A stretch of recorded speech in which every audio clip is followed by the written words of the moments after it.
to daily news updates by the Shipping Tribune. Here we bring to you the latest maritime daily news in a short form video format. Please subscribe for regular updates. Freight market scenario by Saigal Seatrade. The Asia-Pacific Supramax market freight rates remained range-bound on December 13th. The Asia-Pacific Panamax market freight rates remained mostly flat on December 13th.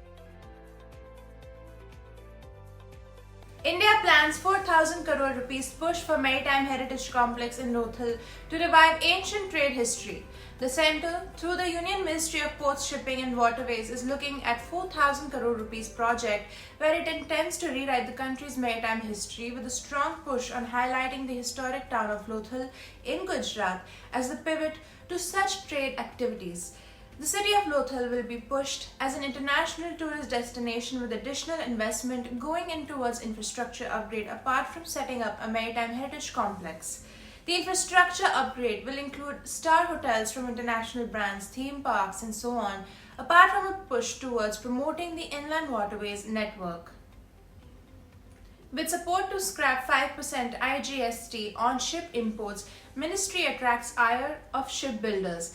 The Ministry of Ports, Shipping and Waterways has sought the backing of the Finance Ministry for scrapping the 5% integrated goods and services tax levied on ships imported into the country and registered under the Indian flag to boost local tonnage, a demand that is seen as tricky as it will hurt parallel efforts by the ministry to promote the shipbuilding industry.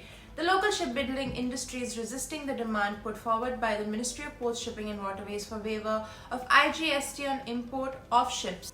The IGST on imported ships is only to protect domestic shipbuilders and available deterrent mechanisms to support domestic shipbuilders, said an executive with a shipyard located on India's western coast. Visakhapatnam port logs into AI-led operations. The management of Visakhapatnam port is geared up to embrace artificial intelligence solutions over the next 6 months as the port attempts to match steps with some of its technologically advanced counterparts globally. To better manage allotment of land and effective land utilization, a transparent AI-based land management system with the dashboard is being planned. This will go live by the end of June 2025, says Dr. M. Angamuthu, Chairperson, Visakhapatnam Port Authority. India's import of Russian oil drops in November on shrinking discounts. India's import of Russian crude oil dropped in November to its lowest level since June 2022, but the Kremlin continues to be the biggest source of oil for India, according to a monthly tracker report of a European think tank. India became the second biggest buyer of Russian crude oil since Moscow invaded Ukraine in February 2022, with purchases rising from less than 1% of the total oil imported to almost 40% of the country's total oil purchases. India's imports of Russian crude oil dropped by a massive 55% in November, the lowest figure since June 2022, the Center for Research on Energy and Clean Air said in its latest report. Thank you for watching the video. Please hit the like button if you liked the video, leave a comment down below and subscribe to the Shipping Tribune YouTube channel if you haven't already.